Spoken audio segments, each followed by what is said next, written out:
Our next speaker is a Canberra local. We have Jayden Caelli. He's going to take us through an introduction to malware development in C#. Got some fans over there. I can yeah. Yeah. All right, so let's all give a round of applause to Jayden.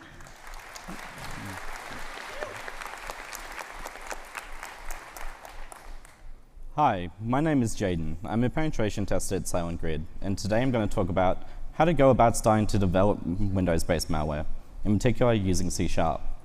What I'll do is show you how to build a basic piece of malware, then show you some techniques that can be used to bypass antivirus and EDR solutions. This talk will focus mainly on developing a type of malware called a loader on Windows. In short, a loader is a piece of malware that runs other malware in memory. For example, it could take malware generated by a C2 framework, say Cobalt Strike or Metasploit, and run it in memory.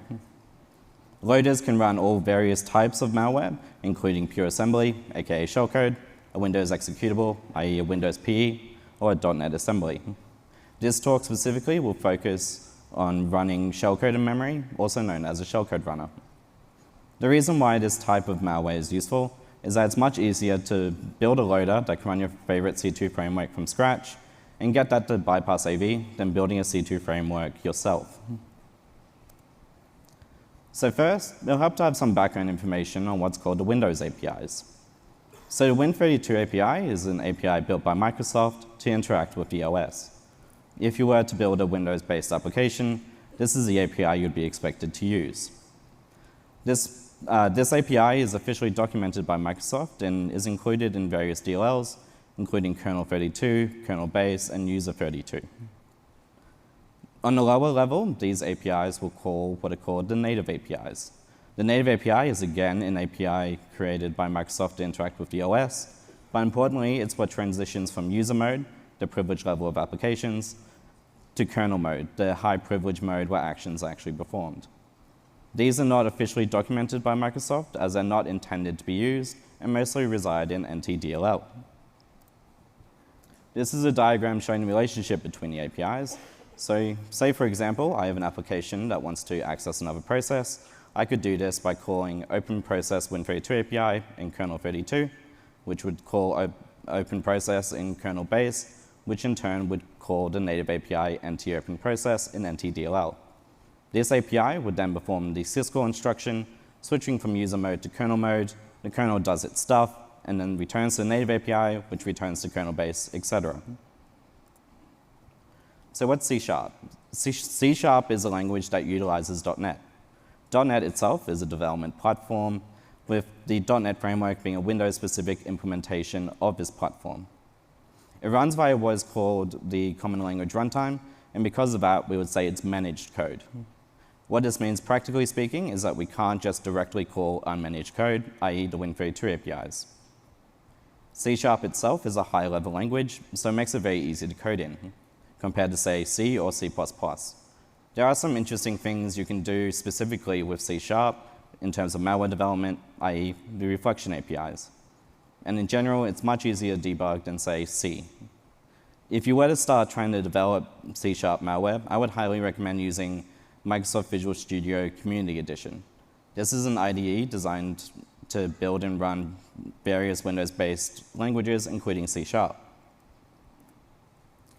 Okay, so how do we actually build a shellcode runner? In general, the steps that we need to perform are to first obtain and decrypt a payload. That is, the application needs to somehow obtain our payload. It could be stored within the application itself, or it could be downloaded from the internet. Most of the time, it'll be encrypted, so we need to decrypt it. Secondly, we need to allocate memory. In general, there are permissions that stop you from executing code in just a random memory region, so we need to allocate some memory where we can control the permissions. Thirdly, we need to copy our payload into this new memory region we allocated. Depending on how exactly we set up our allocation of memory, we may need to switch permissions on it to allow us to actually execute the code stored there. I'll go over why this is useful later. And finally, we need to execute. That is, somehow get the CPU to start running the code that's stored in the memory region we allocated. So let's say, for example, we stored a payload in a byte array. We call Win32 API virtual alloc to do the memory allocation, to request memory at least the size of our payload, with read-write-execute RWX permissions. We use the inbuilt method marshal.copy to copy the payload to its new memory region. Then, finally, we use createThread to execute the code stored in this memory region. Firstly, we can generate shellcode using MSFNM. Here, it just spawns calc when run. So to do the next step, we need to use a Win32 API. However, I just said that you can't directly call unmanaged code from managed code. So how do we do this? A part of the .NET framework is this thing called the Platform Invoke API. This is designed to allow developers to import external functions from unmanaged DLLs, i.e. the Win32 APIs. To do so is pretty simple. You just use a DLL import keyword and what's called the function prototype, as being the function parameters and return parameters.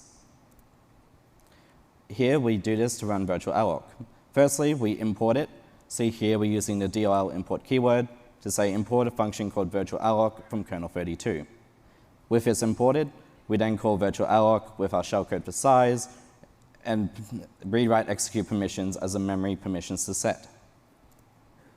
Once we've done that, we use the inbuilt method marshal.copy to copy the shellcode to the allocated unmanaged memory.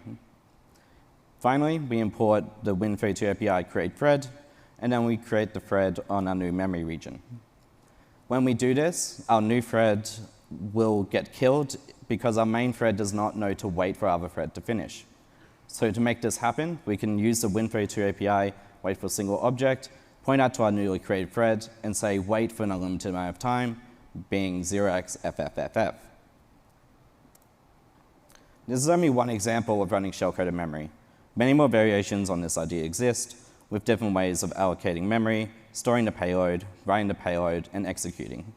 That can include executing code in other processes other than this one, called remote process injection. Doing this, you would either inject into an already running process or spawn a new one. In general, you should prioritize doing self-injection unless you have a good reason not to. The reason being is that performing remote process stuff is actually quite OPSEC heavy. However, you may, for example, be using a lol bin and you want to inject into another process to increase your OPSEC. If you were to build a previous example, it would get pretty much detected by every AV that exists. The reason for this being is that our MSFNM payload is embedded in a binary, and a quick binary search will find it. So our first point of call in terms of evading detection is from the static point of view. How can we avoid this? All we need to do is encrypt the shellcode. Note that this doesn't have to be good encryption, i.e. AES, but really anything that changes the payload, i.e. XOR, Caesar cipher, or one I came up with involving a Fibonacci sequence. In my example, to each byte of the shellcode, I simply add its index Fibonacci sequence number, and then in reverse, I just minus that number from each byte. When we decrypt our payload, we have an unencrypted copy of our shellcode in memory. This can be picked up by memory sweeps and/or event correlations. So what we want to do is minimize the number of copies of our unencrypted shellcode appearing either in memory or being used by functions. We will always have to have at least one copy of our unencrypted shellcode in the allocated memory region, but we can minimize the number of copies appearing elsewhere. One way we can do this is to write the shellcode in random chunks. That is, we break the shellcode into random chunks, individually decrypt each individual chunk, and write that to the memory region.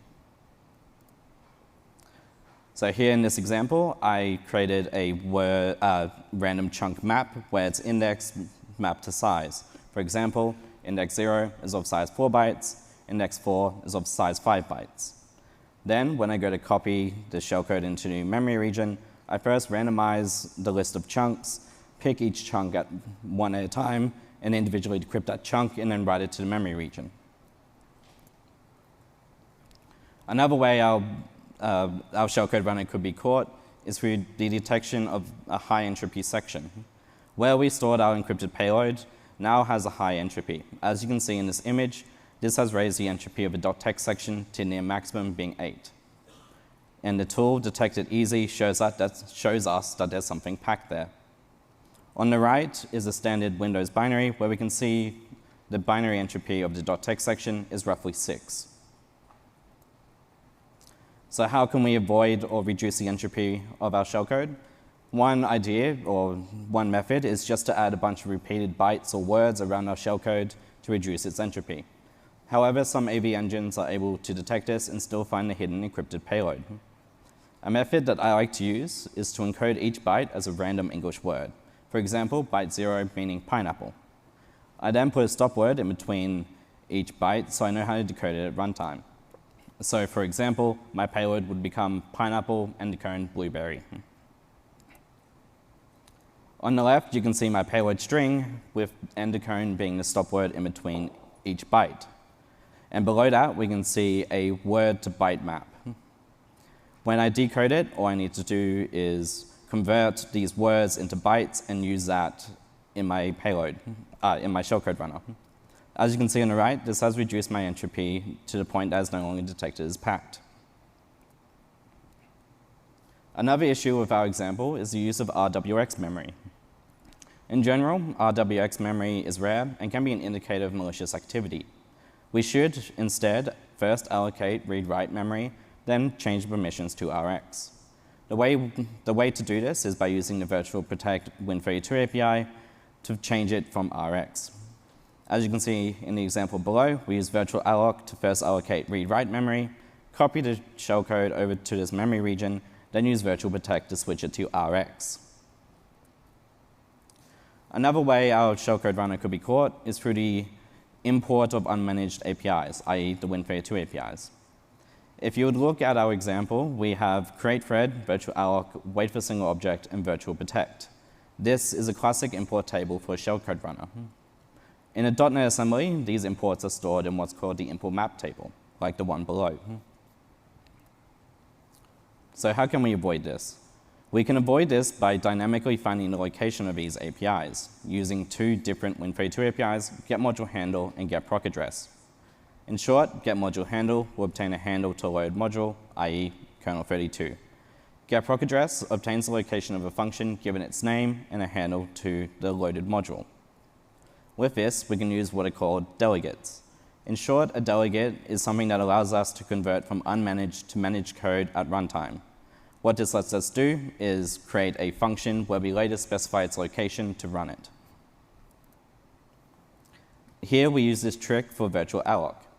On the first image, we are first importing getModuleHandle and getProcAddress, and then we are creating a delegate with the same function prototype as virtual alloc. In the picture below, we use getModuleHandle and getProcAddress to find the memory address of virtual alloc. We then use the function marshal.getDelegate for function pointer to create a delegate of type virtual alloc del with at the location of virtual alloc. After we've done this, we can then just treat it as if it was a virtual alloc function itself. This removes entries from the import map table, but does include two, getModuleHandle and getProcAddress. AV and EDR products like to track calls to Win32 APIs and native APIs. One method of doing this is hooking loaded modules, so-called userland hooking. Roughly, this works by the AV or EDR engine injecting a DLL into each process it wants to monitor. This DLL will override the first instruction on any APIs that it wants to monitor to replace them to be instead a jump instruction into its own DLL. Practically, what this means is when we use the Win32 API or native API, the AV or EDR engine will first check if our code is malicious and kill us before we can even call the function. Here is an example of anti-open process and anti-DLL with no hooks. Here we can see the first instruction is mov r10 rcx. In the image below, we can see the first instruction is instead a jump to a random memory address, being the memory address of the AV's or EDR's DLL. So how can we defeat these? So these hooks exist in copies of the DLLs that we have loaded into our own process. What that means is we can control their contents. What we can do is override the contents of these hooks with a clean version of the Win32 API or native API. Technically, these hooks exist in what's called the .text section of the DLL, as this is where the executable code is stored. So how do we actually do this? So firstly, we need to find the location of any hooked DLL in our process via a call to getModuleInformation. This location is also termed a base address. Then we open a clean version of a DLL from disk via file mapping APIs. Doing it this way just makes the pointer arithmetic easier to copy the .text section. After we've done that, we parse the hooked DLL and find where the hooks are, the .text section. We then change the memory permissions to RWX via call to virtual protect. Then we copy the .text section from the clean DLL over the hooked version of .text in the hooked DLL. We should do this for any potentially hooked DLL that we use. Most commonly, this is NTDLL, but can also include the Win32 API DLLs like kernel base and kernel 32. Here in this first image, we are obtaining what's called the base address of the NTDLL loaded module via a call to get module information. Then here, we are mapping a hopefully clean version of NTDLL from disk into our process using the file mapping APIs. Then thirdly, we need to find the location of a .text section. The way we do this is read the file headers of the DLL, find the number of entries in the section table, iterate over each entry in the section table to find the one with the name text. Below is a very basic overview of what a PE format looks like. Once we finally found the entry with the name .text, we can then find the location of the .text section by adding the base address and the virtual address of the .text section. This will be the same relative address in both the hooked and clean DLL. Once we have this, we then change the memory permissions of the hooked DLL into read, write, execute. We then use the Win32 API memcopy to copy the clean code over the hooked code. And then finally, we change permissions back to Rx on the NTDLL loaded module. ETW. So ETW stands for Event Tracing for Windows.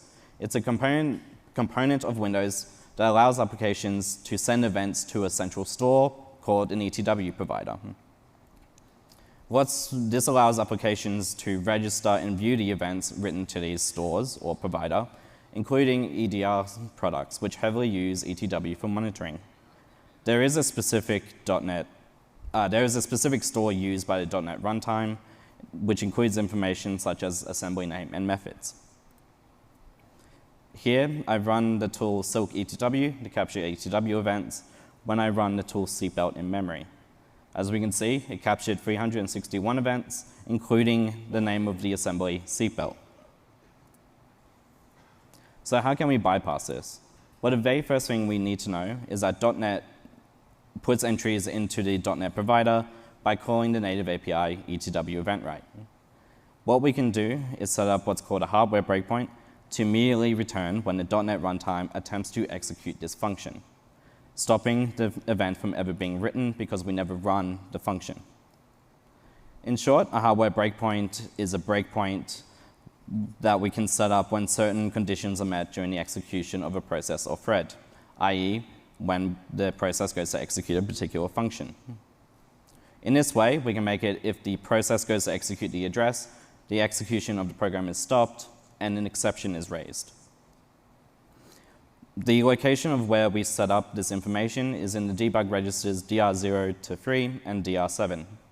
In short, what this means is when the .NET runtime goes to run the ETW event write, we can modify what's called the context of the particular thread or process and make it return to the caller's address.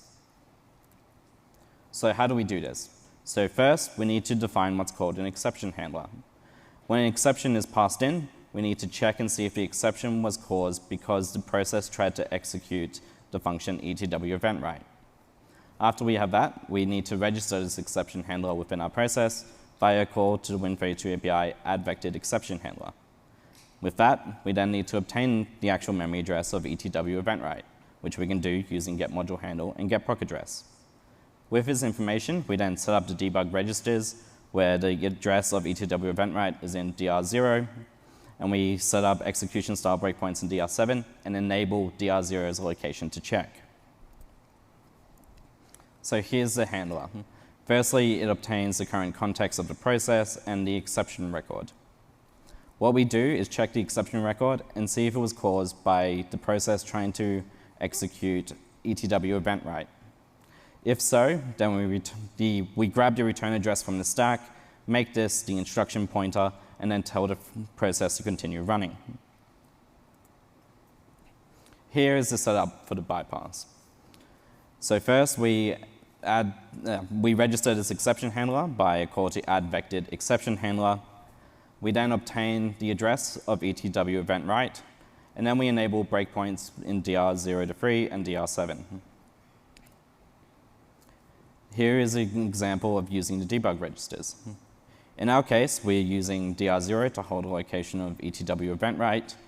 We set bits 16 to 31 in DR7 to 0 to enable execution style breakpoints, and we specifically set bit 0 to 1 to enable DR0 as a location to check. And the last method of bypassing AV I'll go through is through what's called control flow graph manipulation, also sometimes called subroutine obfuscation. In this, I mean a control flow graph of a program is basically what function calls what function with what parameters. I found in practice making minor changes to this, either by splitting up a function or changing whether a function takes variables or uses local variables, makes a big difference. So here are two examples. On the left is examples that were getting detected. On the right is non-detected. In the first example, I'm using XOR decryption, and to bypass this detection, I simply made a new function called XOR byte and used that in my XOR decryption, effectively splitting it into two methods. The one below that is an example of me using AES encryption, where I pass in the key and IV as parameters to the function. To bypass detection in this instance, all I did was make the parameters be local variables instead. Some final thoughts. So loaders are the most bang for buck malware. AV evasion is based mainly on doing custom stuff, not necessarily the most elite methods. However, using well-established techniques in a custom way is best. Always prioritize manual obfuscation, because a lot of automated packets or cryptors will just easily get you caught. Incrementally add bypasses as you need, don't just randomly bypass things without reason. For example, I built a loader that bypassed a certain EDR product, and then I decided to try and add an MZ bypass to it. Adding this MZ bypass made my loader get detected. So in that case, it actually makes more sense not to bypass MZ. Each AV and EDR product is different, so will require different loaders. 0% detection is dead, and so having a library of different variations is very helpful. Thanks for listening.